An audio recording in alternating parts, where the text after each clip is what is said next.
Film की शुरुआत में हम मेल की नरेशन को सुनते हैं, जिसमें वो हमें बताती है कि कैसे ऑर्डन उसका घर बना। जब बेन ने डिसाइड किया कि विलेंस के बच्चों को भी एक चांस मिलना चाहिए अच्छी जिंदगी जीने का, और अब वो लोग फिर से आइल ऑफ द लॉस्ट यानी कि लॉस्ट आइलैंड में जाकर कुछ विलेन किड्स यानी कि वीकेस को ऑरिडोन लेकर आएंगे ताकि उनको भी एक अच्छी जिंदगी जीने का मौका मिले। लॉस्ट आइलैंड से मेल, ईवी, जे और कार्लोस 4 लोगों को चूज करते हैं, जो कि थी डिजी, लेडी टर्माइन की ग्रैंड डॉटर, सीलिया, डॉक्टर फेसिलियर की डॉटर, और स्क्विकी और स्क्विर्मी, जो कि मिस्टर स्मे के ट्विन बेटे थे।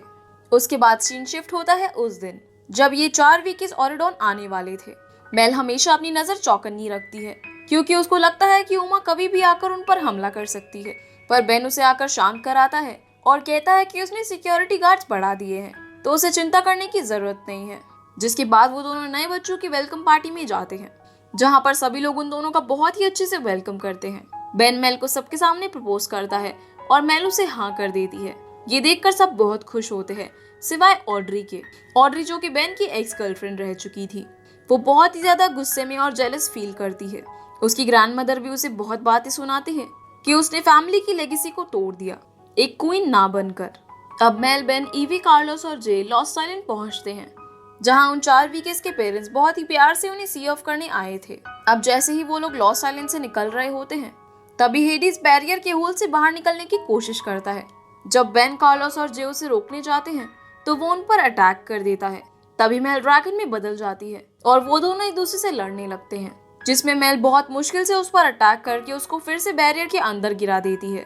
वहीं दूसरी तरफ ऑड्रे को इस बात का बहुत ही बुरा लग रहा होता है कि अब वो ऑरिडोन की क्वीन नहीं बन पाएगी। उसने बहुत सारे सैक्रिफाइसेस किए होते हैं, फिर भी वो क्वीन नहीं बन पाई, इसीलिए अब वो एक अच्छी इंसान बन के नहीं रहना चाहती थी। वो ऑरिडोन को ये दिखाना चाहती थी कि उन्होंने मेल को क्वीन चूज करके गलत डिसीजन लिया है।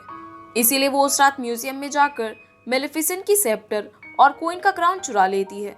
अगली सुबह मेल, बेन, उसके पेरेंट्स और फेरी गॉडमदर आपस में बात कर रहे होते हैं कि हेडिस की वजह से ऑरिडोन को लोग डरे हुए हैं। तभी बेन को एक मैसेज मिलता है कि मेलेफिसेंट का सेप्टर और क्वीन का क्राउन चोरी कर लिया गया है। इस बात पर बेन के पिता का शक उमा पर जा रहा होता है, पर बेन उन्हें कहता है कि उन्हें नहीं पता कि ये किसने किया है। अब जब वो लोग पूछते हैं कि ऑरिडोन को इविल लोगों से कैसे प्रोटेक्ट किया जाए, अब क्योंकि बीस्ट और बेला ऐसे ऑरिडोन के लोगों को खतरे में नहीं रख सकते थे, तो मेल उन्हें लॉस्ट आइलैंड का बैरियर परमानेंटली बंद करने को कह देती है। ये बात सुनकर बेन को बहुत बुरा लगता है, पर मेल उसे समझाती है कि उनके पास और कोई चॉइस नहीं है। अब अगले सीन में मेल क्राउन और सेप्टर के बारे में ईवी को बताती है और ये भी बताती है कि वो लोग बैरियर को हमेशा के लिए बंद कर रहे हैं, पर ईवी को लगता है कि मेल बैरियर को क्लोज करने के अगेंस्ट होगी, पर उसे ये नहीं पता था कि ये मेल का ही आइडिया था। और वो कहती है कि बैरियर क्लोज होने की वजह से लॉस्ट आइलैंड के बच्चों की लाइफ पर बहुत असर पड़ेगा। अब मेल जब ईवी के पास से निकल रही होती है, तभी ऑड्री वहां पे आ जाती है। मेल ऑड्री के हाथ में जब सेप्टर और क्राउन को देखती है तो वो एकदम शॉक हो जाती है और वो उससे पूछती है कि ये सब उसे कहाँ से मिला, जिस पर ऑड्री उसे जवाब देती है कि उसे चाहिए था तो उसने ले लिया। मेल उसे समझाने की कोशिश करती है कि सेप्टर बहुत ही ज्यादा खतरनाक है, पर उन दोनों के बीच में कहासुनी हो जाती है, जिसकी वजह से ऑड्री उसे जादू की मदद से एक ओल्ड वुमन में ट्रांसफॉर्म कर देती है और वहां से गायब हो जाती है। जे, ईवी, कार्लोस और सीलिया जब शोर सुनकर बाहर आते हैं तो उनकी नजर मेल पर पड़ती है, जिसे देखकर वो लोग चौंक जाते हैं। अब सेप्टर का कर्स रिवर्स करने के लिए उनको हेडिस के एम्बर की जरूरत थी, जो कि उन्हें लॉस्ट आइलैंड में मिलेगा, पर हेडिस उनको इतनी आसानी से एम्बर नहीं देगा, इसीलिए वो लोग सीलिया की मदद लेते हैं। इसी बीच ऑड्री जेन की बर्थडे पार्टी में जाकर उनसे कहती है कि वो लोग उसके साथ ऐसा कैसे कर सकते हैं। चैड इसी बीच ऑड्री के पास भाग के आता है और वो उसे रिक्वेस्ट करता है कि वो उसे अपने साथ शामिल कर ले, जिस पर ऑड्री मान जाती है। अब ऑड्री मैजिक करके सभी लोगों को एक गैस से सुलाने लगती है। जैसे ही जेन ये देखती है, वो एन्चेंटेड लेक के अंदर चली जाती है, जिसकी वजह से वो बच जाती है और ऑड्री सबको सुलाकर वहां से निकल जाती है। जेन लेक से निकल के बेन को कॉल करके पार्टी में ना आने को बोलती है और बताती है कि ऑड्री के पास सेप्टर और क्राउन है और उसने सबको सुला दिया है और अब वो फेरी गॉडमदर को कॉल करके उनसे उनकी छड़ी लेगी। इससे पहले कि बेन कुछ बोल पाता, जेन उसका फोन काट देती है। वहीं दूसरी तरफ जब मेल और उसके दोस्त लॉस्ट आइलैंड पहुंचते हैं, तब मेल का मैजिक खत्म हो गया था और वो फिर से पहले जैसी हो जाती है, क्योंकि लॉस्ट आइलैंड में कोई भी मैजिक काम नहीं करता। सीलिया अब उनको एक वुडू आर्केड में ले जाती है, जहां से वो लोग एक चाबी लेते हैं। जब कार्लोस, ईवी, जे और मेल टीवी ऑन करते हैं तो उनको पता चलता है कि ऑरिडोन में किसी ने स्लीपिंग स्पेल कर दिया था और लोगों का शक स्लीपिंग ब्यूटी की बेटी ऑड्री पे जाता है। फिर वो लोग आर्केड से बाहर निकलते हैं, जहाँ हैरी गिल और उसके गैंग के लोग उनकी बाइक्स लेके चले जाते हैं। ईवी, जे और कार्लोस उनके पीछे जाते हैं और दूसरी तरफ मेल और सीलिया हेडिस के पास जाने के लिए निकल जाते हैं। जब वो लोग वहां पहुंचते हैं तो हेडिस सोफा पे सो रहा होता है और सीलिया मेल को हेडिस का एम्बर चुराने को कहती है। जैसे ही मेल आगे बढ़ती है तभी कुत्तों की भौंकने की आवाज शुरू हो जाती है। जब वो कुत्तों को ढूंढने लगती है तो सीलिया उसको ग्रामोफोन की तरफ इशारा करती है, जहाँ से उन कुत्तों की भौंकने की आवाज आ रही थी। अब जैसे ही मेल हेडिस के पास जाकर वो एम्बर चुरा रही होती है तो सीलिया इरिटेट होकर उस ग्रामोफोन को बंद कर देती है, जिससे कुत्तों की भौंकने की आवाज बंद हो जाती है और हेडिस उठ जाता है।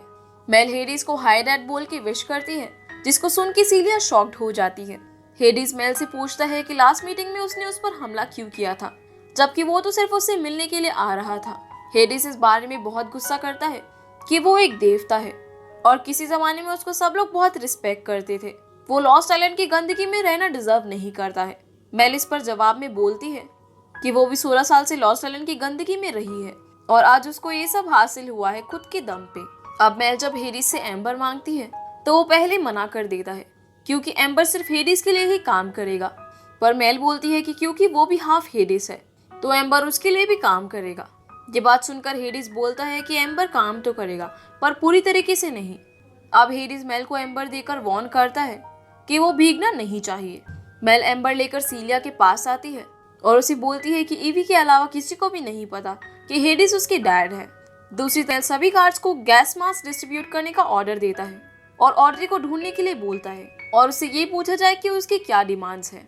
जैसे ही गार्ड्स बाहर जाते हैं ऑड्री पीछे से आके बेन को बोलती है कि उसकी सिर्फ एक ही डिमांड है, वो सबको उठा देगी पर उसको ऑरिडॉन की क्वीन बनना है और ऑरिडॉन पे राज करना है। बेन जब उसे सेप्टर मांगता है और बोलता है कि वो उसे माफ कर देगा, जिससे वो गुस्से में बेन पर सेप्टर से अटैक कर देती है और पूरे ऑरिडॉन को सुला देती है। फेरी गॉड मदर भी स्टोन की स्टैचू बन जाती है। वहीं जब मेल और उसके साथी बैरियर क्रॉस करके निकल रहे होते हैं तभी हैरी और गिल उसके थ्रू बाहर आ जाते हैं। कार्लोस और जे जब उन्हें रोकने की कोशिश करते हैं तो एक धक्का लगने की वजह से मेल के हाथ से एम्बर नीचे गिर जाता है। इससे पहले एम्बर पानी में गिर पाता, ओमा जो कि ऑक्टोपस बनकर घूम रही थी वो अपनी टेंटिकल की मदद से उसे पकड़ लेती है। ओमा पानी से बाहर आती है और सबसे मिलती है। मेल उससे एम्बर मांगती है और कार्लोस उसे बोलता है कि एम्बर से वो लोग ऑड्री की स्लीपिंग स्पेल को हटाएंगे। ओमा एम्बर देने के लिए मान जाती है पर वो ये शर्त रखती है कि आइल के सारे बच्चे ऑरिडॉन में जाएंगे और तो और वो भी उसके साथ ऑरिडॉन जाएंगे। मेल उसे हाँ तो कर देती है पर उन दोनों के बीच में बहुत टेंशन रहता है। वो लोग जैसे ही ऑरिडॉन पहुंचते हैं तो देखते हैं कि सभी लोग सो रहे होते हैं और कुछ लोगों को स्टोन में बदल दिया गया होता है। ओमा सजेस्ट करती है कि उनको स्कूल जाना चाहिए पर मेल उसे बोलती है कि क्योंकि ऑड्री को क्राउन चाहिए तो इसलिए वो सीधा बेन के पास गई होगी और वो उनको कैसल की तरफ ले जाती है। ऑड्री इन सब पर अपने सेप्टर से नजर रख रही होती है। वो चैट से गुस्से में पूछती है कि मेल ने उसका स्पेल कैसे तोड़ा और उमा यहाँ पर कैसे आई, जिसके बाद वो कहती है कि वो उन लोगों को सबक जरूर सिखाएगी। अब जब मेल और उसके साथी कैसल में पहुंचते हैं तो वहाँ वो एक छोटे से रूम में जाते हैं जहाँ बहुत सारे सोल्जर सूट्स होते हैं। इसी बीच ऑड्री जो कि उन सब पर नजर रखे हुई थी मैजिक से सारे सोल्जर सूट्स को एक्टिव करके उन पे हमला करवा देती है। फिर एक सॉन्ग के दौरान वो लोग उन सारे सूट्स को एक साथ गिरा देते हैं। मेल और उमा एक दूसरे को खुश होकर हाई फाई करते हैं। ईवी ये देख के उन दोनों के बीच में दोस्ती कराने की कोशिश करती है पर क्योंकि टाइम कम था तो वो लोग अवॉइड करते हैं। फिर मेल बोलती है कि उनको स्प्लिट होके बेन को ढूंढना चाहिए और उमा कहती है कि 2 घंटे बाद वो सभी लोग ईवी की प्लेस में मिलेंगे। जब वो लोग ईवी की प्लेस में मिलते हैं तब उमा को ऑड्री की डायरी मिल चुकी होती है। वो कहती है कि ऑड्री फेरी कॉटेज में होगी और वो बहुत ही डेस्परेट है ऑरिडॉन से रिवेंज लेने के लिए क्योंकि उन्होंने मेल को क्वीन चुना और उसे नहीं। ऑड्री के प्लेस में 3 वीकीज के साथ डक भी सोया हुआ होता है स्लीपिंग स्पेल की वजह से। उमा सजेस्ट करती है कि नींद से डक को जगाने के लिए शायद ईवी को उसे किस करना पड़ेगा क्योंकि ट्रू लव का किस हमेशा काम करता है। ये सुन के ईवी बहुत ही कंफ्यूज हो जाती है क्योंकि उसे इस बारे में कोई आइडिया नहीं था कि डक भी उसको चाहता है या नहीं। पर थोड़ी देर सोचने और एक गाना गाने के बाद वो डक को किस करती है और डक उठ जाता है। वहीं दूसरी तरफ जे, कार्लोस, गिल और हैरी जब डूड को फॉलो कर रहे थे तभी बेन जो कि बीस्ट में बदल चुका था वहां पे आ जाता है। बेन उन पे हमला करने की कोशिश करता है। उसके हाथ में एक तिनका घुस गया था जिसकी वजह से वो बहुत चिढ़ रहा था। कार्लोस बेन को शांत करके उसके हाथ से वो तिनका निकाल देता है और फिर जेन वहां पर आकर बेन पर एन्चेंटेड लेक का पानी स्प्रे कर देती है, जिससे कि ऑड्री का स्पेल टूट जाता है और बेन वापस से नॉर्मल हो जाता है। जिसके बाद वो लोग बेन को बताते हैं कि मेल के पास हेडिस का एम्बर है, जिसकी वजह से वो लोग ऑड्री के स्लीपिंग कर्स को तोड़ सकते हैं। वो हैरी और गिल को वहां पर देखकर और भी कंफ्यूज हो जाता है और बहुत सारे सवाल पूछने लगता है, और वो लोग कहते हैं कि वो उसे सब कुछ धीरे धीरे बताएंगे। उमा और सीलिया जब जेन के बर्थडे का केक खा रहे होते हैं, तभी मेल उमा के पास जाकर उससे अपने पास बिहेवियर के लिए माफी मांगती है। ऑड्री ये सब देखकर और भी ज्यादा गुस्सा करती है और वो उसके साथ कुछ बुरा करने का सोचने लगती है। उमा और मेल केक को बहुत ही एंजॉय कर रहे थे, तभी अचानक ईवी के वर्क प्लेस पे कई सारे लकड़ी के लॉक्स डोर्स और विंडो पे लग जाते हैं। पैनिक में सभी लोग टेबल के पास इकट्ठा हो जाते हैं, जिसके बाद उमा और मेल एक साथ मिलकर एक स्पेल बोलते हैं और सारे लॉक्स अपने आप ही खुल जाते हैं। उमा फिर एम्बर को मेल के हवाले कर देती है और सीलिया उन्हें बताती है कि बेन यहाँ पर आ गया है। जिसके बाद वो सभी लोग रात में चुप चुप कर फेरी कॉटेज में जाते हैं, लेकिन ऑड्री वहां पर नहीं होती। जब बेन उमा से पूछता है कि उसने उन लोगों को क्यों ज्वाइन किया, तो उमा बोलती है कि मेल ने उससे कहा कि वो आइल के सारे बच्चों को एक चांस देगी ओरेगॉन में लाकर। मेल उस समय कन्फेस करती है कि उसने झूठ बोला था और ओरेगॉन बंद करने का आइडिया उसी का था, ओरेगॉन की सेफ्टी के लिए। पर ये सुन के सीलिया बहुत ही फ्रस्ट्रेट हो जाती है और एम्बर को पानी में डालकर वहां से निकल जाती है। एम्बर अपने पावर्स खो देता है और मेल जितना भी कोशिश कर ले उससे कुछ भी नहीं होता। वो उमा से हेल्प मांगती है, पर उमा और हैरी उसके बाद वहां से चले जाते हैं। इसके बाद ईवी भी अपना डिसअपॉइंटमेंट जताती है और बोलती है कि कैसे मेल ने सबसे झूठ बोला। जब मेल ईवी को समझाने की कोशिश कर रही होती है, तभी अचानक से उसकी आंखों के सामने सभी लोग स्टोन के स्टैचू में बदलने लगते हैं। वो फिर से उमा को ढूंढकर उससे मदद मांगती है, पर उमा उसको मना कर देती है। उसको याद आता है कि कैसे उसने कभी हार नहीं मानी, वो हमेशा मेहनत और डेडिकेशन से ओरेगॉन को प्रोटेक्ट करती रही है। तभी अचानक सीलिया की आवाज सुनाई देती है, जो कि मेल से मदद मांग रही होती है, जिसको ऑड्री ने किडनैप कर लिया था। मेल अब ड्रैगन में बदल जाती है। मेल पे ऑड्री सेप्टर से अटैक कर देती है और वो धीरे धीरे नीचे आती है, पर उमा उसको इमोशनल सपोर्ट दे के बोलती है कि वो दोनों एक साथ स्ट्रॉन्ग है। वो एम्बर को इग्नाइट करने वाला स्पेल बार बार चैंट करती है, जिसकी वजह से एम्बर की शक्तियां वापस आ जाती है और वो एम्बर से ऑड्री पे हमला करती है, जिससे ऑड्री हार कर बेहोश हो जाती है और सभी लोग बहुत खुश हो जाते हैं। पर मेल को याद आता है कि वो हाफ हेडीज है, इसीलिए एम्बर सारा काम नहीं करेगा और तो और ओरेगॉन से स्लीपिंग स्पेल हट जाता है और सभी लोग फिर से नॉर्मल हो जाते हैं। पर ऑड्री की हालत बहुत ही खराब थी और सब उसके रूम में थे।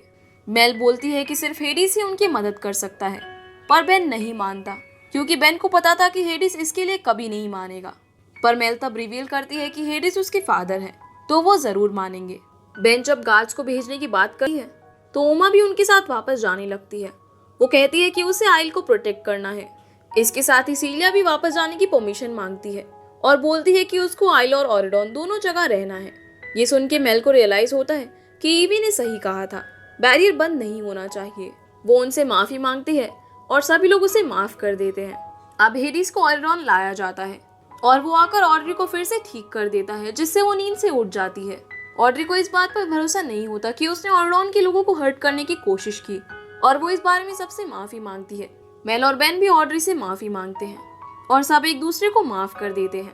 अब हेडिस को गार्ड्स बाहर ले जाने लगते हैं, तो मेल उनके पास भाग के जाती है और बोलती है कि वो उसे फिर से मिस करने वाली है। अब इसके बाद ओरेगॉन में फिर से सब कुछ ठीक हो गया था और सब बहुत ही खुशी से मेल और बेन को वेलकम करते हैं। जब मेल को स्पीच देने के लिए कहा जाता है, तो वो कहती है कि वो ओरेगॉन की क्वीन नहीं बन सकती, क्योंकि उसे लॉस्ट आइलैंड को इग्नोर नहीं करना है। वो बैरियर क्लोज करने के बाद सबको बताती है और ये भी कि ये उसका आइडिया था, जो कि गलत डिसीजन है। मेल को ये रियलाइज होता है कि वो लोग डर में नहीं जी सकते, क्योंकि डर आपको कभी भी नहीं बचा सकता। हमें इस बात का अंदाजा नहीं है कि अच्छाई और बुराई कहाँ से आने वाली है। अगर आज उमा और उसके पायरेट्स नहीं होते, तो ओरेगॉन भी नहीं होता। और वो सबके सामने हेडिस को अपने डैड एक्सेप्ट करती है। ये सुनकर सब शॉक हो जाते हैं। वो कहती है कि अगर आज उसके पिता नहीं होते, तो ऑड्री भी उनके बीच जिंदा नहीं होती। हम सब में अच्छाइयाँ और बुराइयां हैं, फर्क नहीं पड़ता कि हम बैरियर की कौन सी साइड में हैं। और इसीलिए उसे बस ओरेगॉन की क्वीन नहीं, बल्कि लॉस्ट आइलैंड की क्वीन भी बनना होगा। वो बेन से रिक्वेस्ट करती है कि बैरियर को परमानेंटली हटा दिया जाए। बेन के पिता इस बात पर नहीं मानते, पर बेन उन्हें कहता है कि उन्हें विलेंस को माफ कर देना चाहिए और एक नया स्टार्ट देना चाहिए। सब लोग इस बात पर मान जाते हैं और बहुत खुश होते हैं। फेरी गॉडमदर मेल को अपनी छड़ी ला कर देती है और मेल, ईवी, कार्लोस और जे मिलकर बैरियर को हमेशा के लिए हटा देते हैं। तभी एक मैजिकल पुल बनने लगता है और सभी लोग नाचते गाते ऑर्डोन में आ जाते हैं। हेडीज आकर मेल से मिलता है और बेन को उसे खुश रखने के लिए बोलता है। मूवी के एंड में मेल, जे, कार्लोस और ईवी भाग के ऑर्डोन से आइल की तरफ जाते हैं अपने पेरेंट्स से मिलने के लिए और फिल्म यहीं पर खत्म हो जाती है। तो गाइज, ये थी आज की वीडियो। अगर वीडियो पसंद आई हो तो वीडियो को लाइक कर चैनल को सब्सक्राइब जरूर कीजिएगा। तो आपसे फिर मिलते हैं अगली वीडियो में। तब तक के लिए गुड बाय।